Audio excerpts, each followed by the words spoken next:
자, 김성환 평론가? 지금 제가 이분들이라고 그랬는데 이분들 남경필 경기지사 그리고 이재명 성남시장을 말합니다.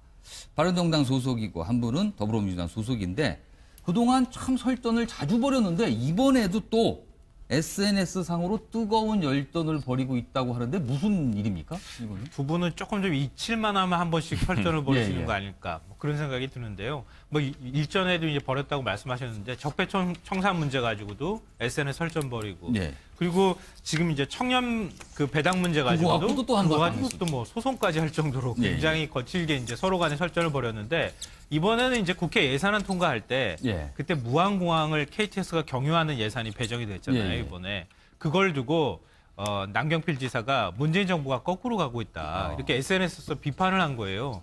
그러니까 이재명 시장이 또 다시 SNS로 이제 남 지사를 공격을 했는데 예. 아니 그거를 이제 그런 식으로 예산 퍼주기나 이런 식으로 이해를 한다 그러면 지금 경기도가 하려고 하는 중버스 공영제 그렇죠. 그것도 한 6천억 정도 들어간다고 하는데 그거는 그러면 어떻게 설명할 거냐? 그건 뭐가 다르냐? 네. 그렇게 하니까 또 남지사가 다시 또 거기에서 반박을 한 겁니다. 예. 아니 이 시장은 이 경기 도정에 대해서만 이렇게 비판하려고 하지 말고 자기 정치나 제대로 하시라. 이런 식으로 하면서 이제 막 설전이 지금 오가는 이런 상황이 됐습니다. 어떻게 보면은 정책을 두고 논쟁을 벌이는 것 같은데 결국에는 정치적인 다툼으로 비춰지고 해요. 이거를 간단하게 볼 수만은 없는 이유가 내년 6월 지방선거 얘기 지금 쭉 하고 있는데 두 사람이 경기지사 자리를 놓고 경쟁을 벌일 것으로 지금 정치권에서는 사실상 그렇게 보고 있거든요. 그렇기 때문에 두 사람의 설전이 심상치 않게 보인다. 이런 얘기가 나오는 건데 제가 지금 패널 분께 여기 좀 김성환 변호사께서 말씀하시는 동안 질문을 좀 드렸어요. 써달라고 부탁을 드렸는데 두 사람이 이렇게 SNS 통해 상호 비판하고 툭하면 설전을 벌이는 속내는 무엇일까요? 무슨 생각을 하면서 그런가요를 써달라고 부탁을 드렸습니다. 먼저 최용두 전 대변인께서는 뭐라고 쓰셨습니까? 네, 지금 이 두 분 다 이제 여야 후보 결정되지는 않았습니다. 그 입지를 아주 굳히는 좋은 지금 프레임이죠. 우선 이재명 시장은 경기지사를 바로 겨냥해서 공격을 함으로써 자기가 경기지사를 하겠다는 걸 확실히 굳히고 있는 셈이고. 근데 남경필 지사는 좀 입장이 조금 다릅니다. 현역 경기지사지만 지금 바른당 소속이어서 그렇죠. 야당을 대표하는 주자가 될 것인지를 좀 지켜봐야 됩니다. 그렇죠. 그래서 그런데 이제 남경필 지사 입장에서는 지난번 선거 때 이제 이런 이야기를 직접 들었습니다. 지난번 선거 때 이 김진표 의원이 이제 민주당 후보였지 않습니까? 그 남경필 지사는 이제 당시에 새누리당 후보였고. 근데 꼭 이게 야당 후보가 보수적 후보 같고 여당 후보는 조금 진보적 후보 같은 이 프레임이 잘 안 맞아서 굉장히 고전했다 그래요. 이번에는 제대로 된 정말 진보의 최선두를 자처하는 이재명 시장이 나왔고 그렇죠. 자기는 보수 중도 정치인으로서의 포지셔닝을 확실히 할 수 있는 좋은 기회다. 그래서 이 싸움이 정말 됐으면 좋겠다라고 생각하고 있는 것 같습니다. 그래서 바로 이제 그런 공시를 시작한 것 같은데 문제는 이제 바른당의 현재 이게 원내 교섭단체의 지위를 잃었고 야당에서 과연 어느 정도 현역 지사이긴 하지만 그것이 가능할지 문제고 그건 뭐 지켜봐야겠습니다만 아마 한국당 입장에서는 남지사가 아닌 다른 제3의 후보를 영입할 가능성이 높습니다. 그러면 그걸 경선을 할지 어떻게 또는 남지사가 그러면은 이런 경우에 다른 뭐 보궐선거를 새로운 다시 중앙정치로 들어오는 선택지를 택할지를 지켜봐야겠습니다만 어쨌거나 남지사로서는 이재명 지사랑 각을 세우는 것이 보수 중도 보수 특히 지금 야권이 이제 분열되어 있습니다만 야권 내에서 입지를 강화시키는 굉장히 좋은 포지셔닝이라고 하겠습니다. 손해볼 게 없다. 네. 그 말씀이시네요. 현균병 전 의원께서. 지금 그 남경필 지사가 조금 더 수세라고 보는 게 맞을 것 같아요. 수세. 예. 존재감이나 지명도 여러 가지 부분에서 이재명 성남시장이 우위에 있다고 봐야 됩니다. 그리고 이제 가장 큰 문제가 남지사께서 들으시면 섭섭하지 않으실까요? 아니요. 이런 부분에서 다른 차원으로 기본적인 제가 그래서 존재감이나 인지도란 차원을 말씀을 드린 것이고 그리고 지금 이런 어떤 서로 간의 논란이나 논쟁 이런 부분들도 남경필 지사가 제기를 한단 말이에요. 제가 볼 땐 당연한 겁니다. 이거 먼저 제기를 했습니다.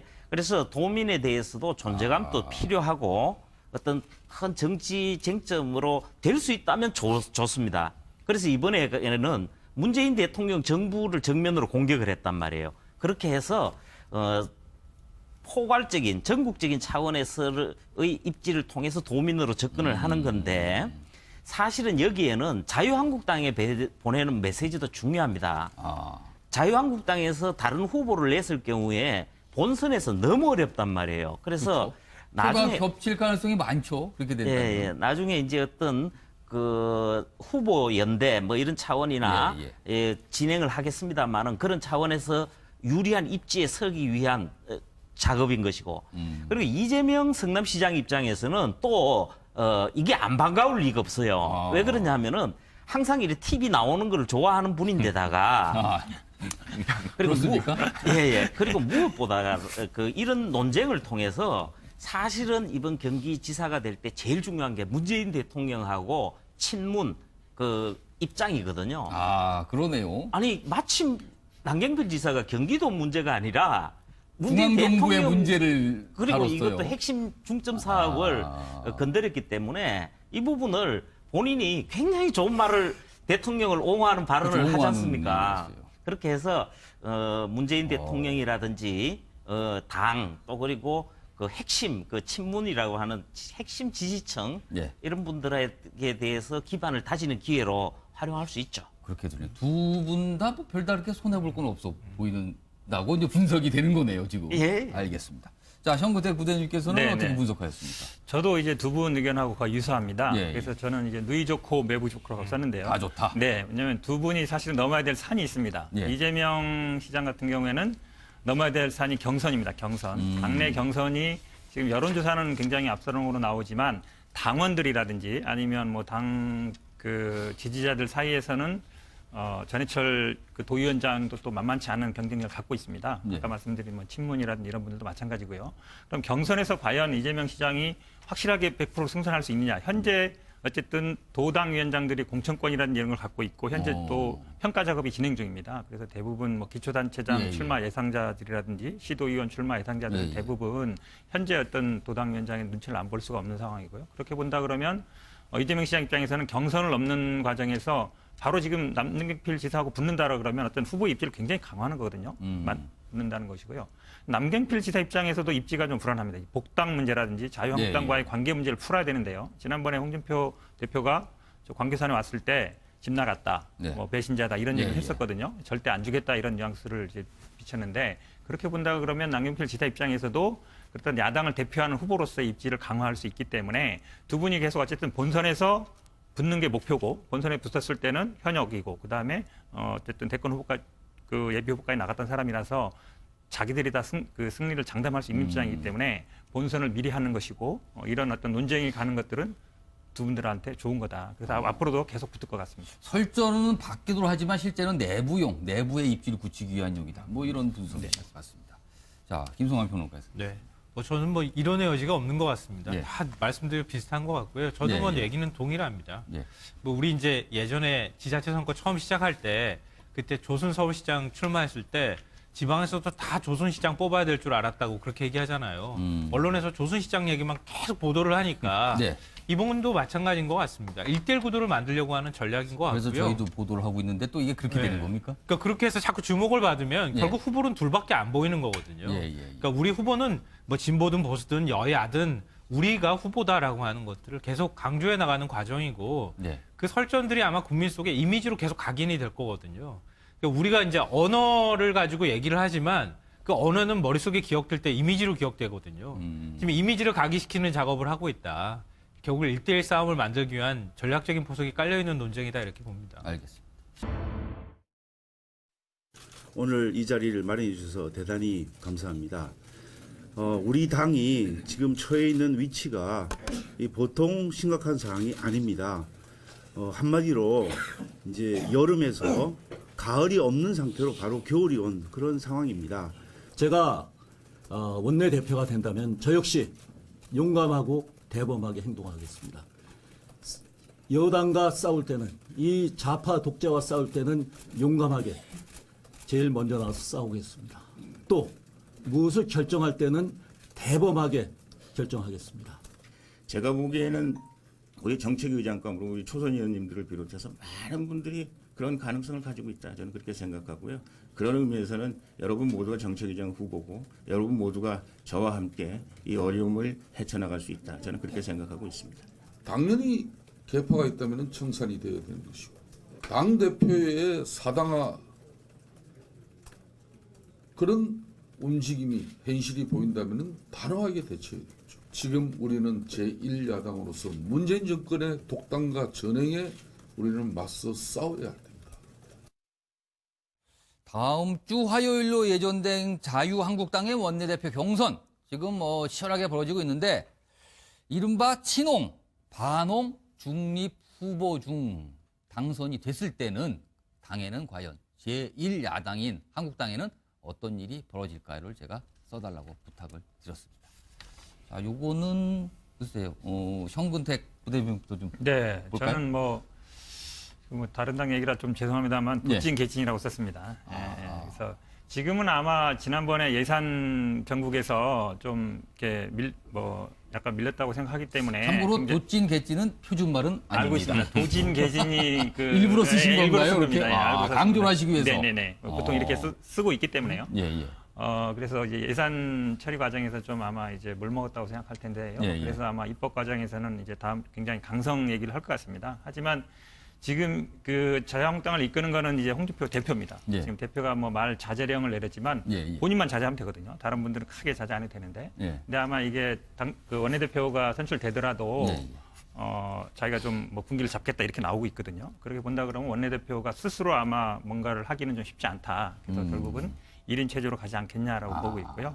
그러니까 저는 근데 좀 그런 생각이 좀 들어요. 이 한성교 의원이 중립 후보를 내세운다는 게 저는 좀 이해가 좀 안 가는 게 예전에 뭐 박지만 친구 이렇게 그랬고요. 그렇죠. 그런 얘기도 있어요. 또 뭐 박근혜 전 대통령한테 사석에서 누나라 한다고 그래서 어찌 보면 굉장히 뭐 친박임을 뭐 강조했던 분인데 갑자기 이분이 최근엔 좀 이탈했다고 평가를 받습니다. 그러니까 그렇긴 하지만 이게 중립이라는 게 저는 이게 뭐의 중립인지, 그러니까 친박과 친홍의 중립인지 아니면 뭐 어떤 건지 모르겠는데. 홍입니다, 기준이. 그러니까 홍의 중립이라는 얘기인데 중도라는 거는 사실은 큰 표를 받기가 쉽지 않거든요. 이쪽 저쪽에 이렇게 끌리는 입장이 있어서 이분이 서서히 이제 홍 쪽으로 말을 갈아타기 위한 어떤 스텝이 아닌가 저는 그렇게 보고 있고요. 알겠습니다. 큰 차이는 누가 되더라도 아마 큰 차이는 없을 것 같다. 누가 돼도 뭐 거기서 거기다 이렇게 평가를 하셨고요. 최영주 전 대변인께서. 네, 저는 이게 참 국회의원들 특히 원내대표 경선이 가장 예측불허입니다. 이게 국회의원들이 무슨 국회직을 선택할 때, 근데 가장 이변이 지난 19대 국회 때, 그 당시 새누리당에서 이제 국회의장 후보를 뽑을 때,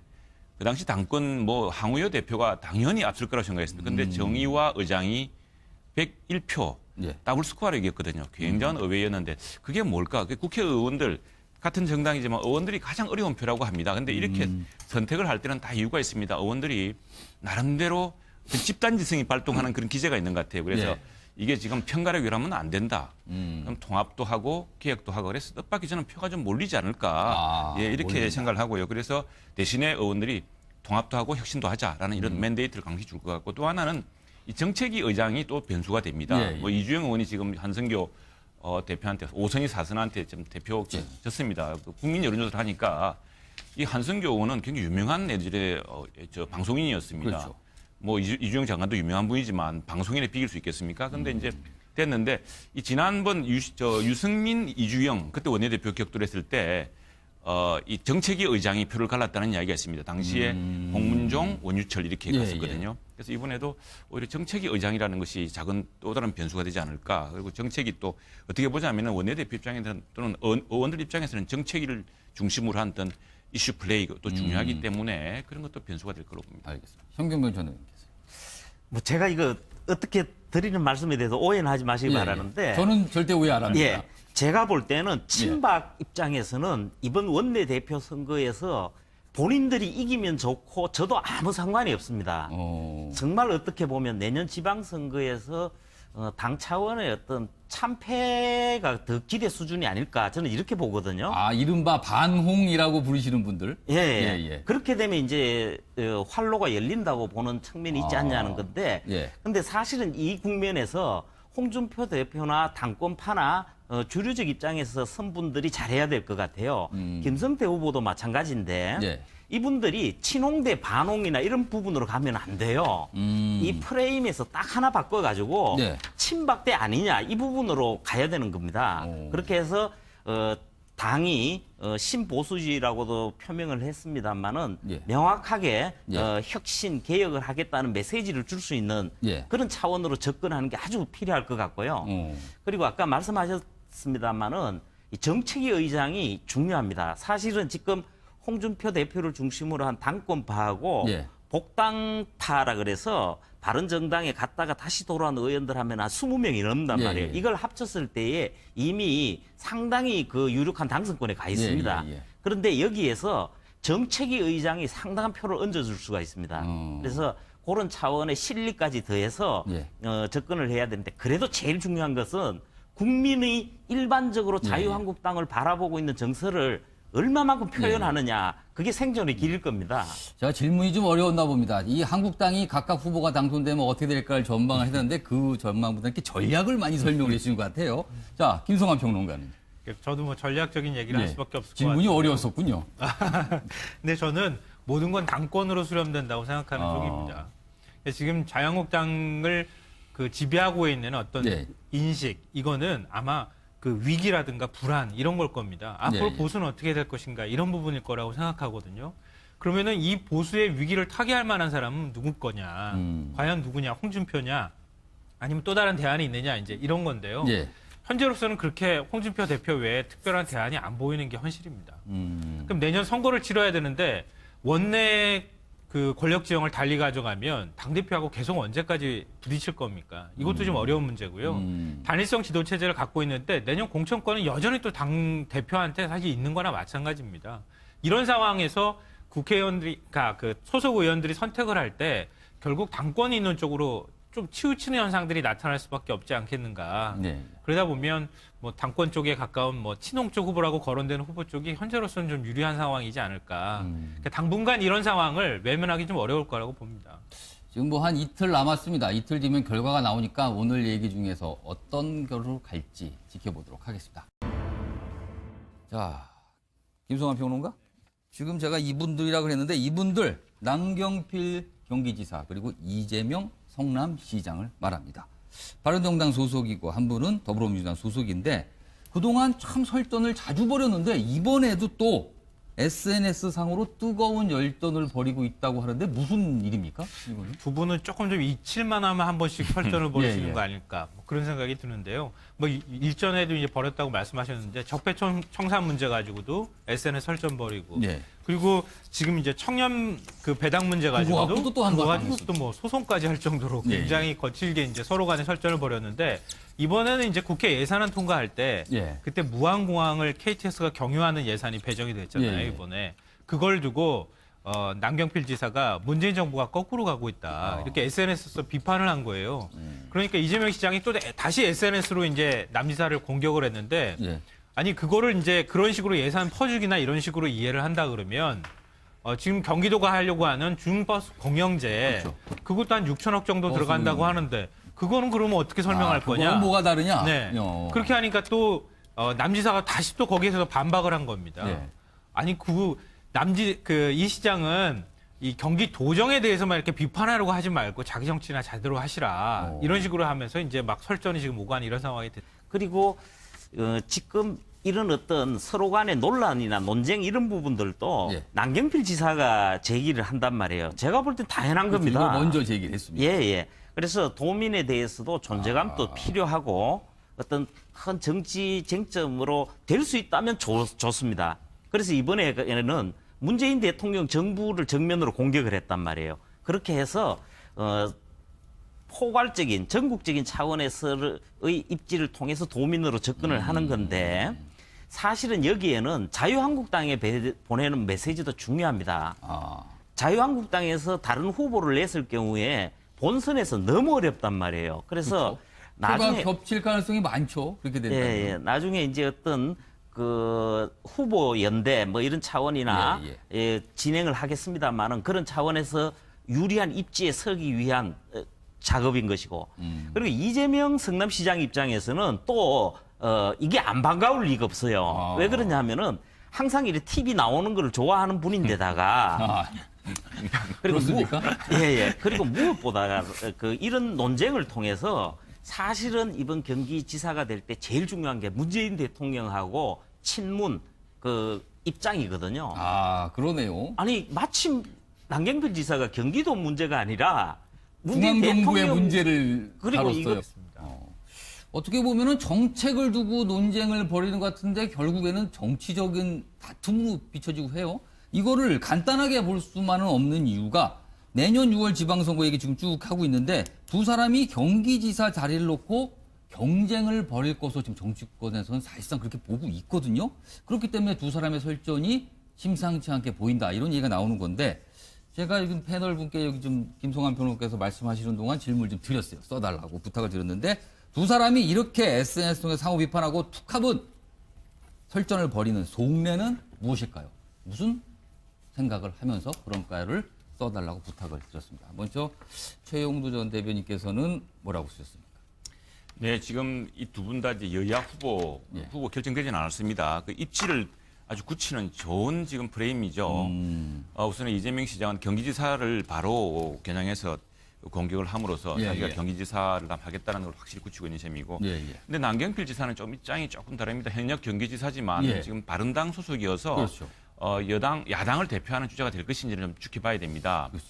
그래서 그런데 이제 남경필 지사 입장에서는 지난번 선거 때 이제 이런 이야기를 직접 들었습니다. 지난번 선거 때 이 김진표 의원이 이제 민주당 후보였지 않습니까? 그 남경필 지사는 이제 한국 당시에 새누리당 후보였고, 근데 꼭 이게 야당 후보가 보수적 후보 같고 여당 후보는 조금 진보적 후보 같은 이 프레임이 잘 안 맞아서 굉장히 고전했다 그래요. 이번에는 제대로 된 정말 진보의 최선두를 자처하는 이재명 시장이 나왔고, 그렇죠. 자기는 보수 중도 정치인으로서의 포지셔닝을 확실히 할 수 있는 좋은 기회다. 그래서 이 싸움이 정말 됐으면 좋겠다라고 생각하고 있는 것 같습니다. 그래서 바로 이제 그런 공시를 시작한 것 같은데 문제는 이제 바른당의 현재 이게 원내 교섭단체의 지위를 잃었고 야당에서 과연 어느 정도 현역 지사이긴 하지만 그것이 가능할지 문제고 그건 뭐 지켜봐야겠습니다만 아마 한국당 입장에서는 남지사가 아닌 다른 제3의 후보를 영입할 가능성이 높습니다. 그러면 그걸 경선을 할지 어떻게 또는 남지사가 그러면은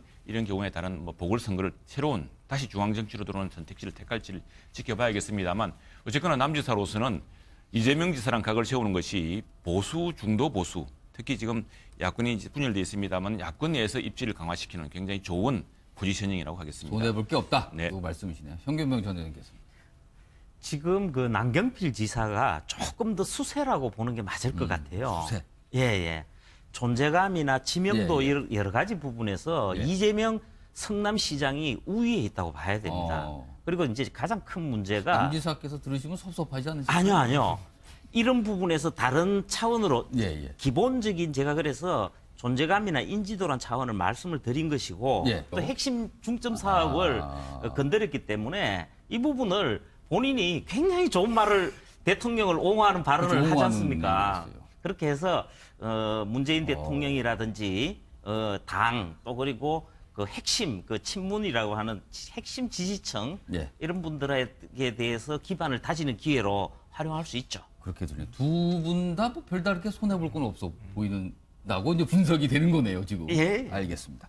자, 현근택 부대님께서는 어떻게 분석하셨습니까? 저도 이제 두 분 의견하고 거의 유사합니다. 그래서 저는 이제 누이 좋고 매부 좋고라고 썼는데요. 다 좋다. 네, 왜냐하면 두 분이 사실은 넘어야 될 산이 있습니다. 이재명 시장 같은 경우에는 넘어야 될 산이 경선입니다. 경선. 당내 경선이 지금 여론조사는 굉장히 앞서는으로 나오지만 당원들이라든지 아니면 뭐 당 그 지지자들 사이에서는 전해철 그 도위원장도 또 만만치 않은 경쟁력을 갖고 있습니다. 아까 말씀드린 뭐 친문이라든지 이런 분들도 마찬가지고요. 그럼 경선에서 과연 이재명 시장이 확실하게 100% 승선할 수 있느냐? 현재 어쨌든 도당 위원장들이 공천권이라는 이런 걸 갖고 있고 현재 또 평가 작업이 진행 중입니다. 그래서 대부분 뭐 기초단체장 출마 예상자들이라든지 시도의원 출마 예상자들은 대부분 현재 어떤 도당 위원장의 눈치를 안 볼 수가 없는 상황이고요. 그렇게 본다 그러면 이재명 시장 입장에서는 경선을 넘는 과정에서 바로 지금 남경필 지사하고 붙는다라 그러면 어떤 후보 입지를 굉장히 강화하는 거거든요. 붙는다는 것이고요.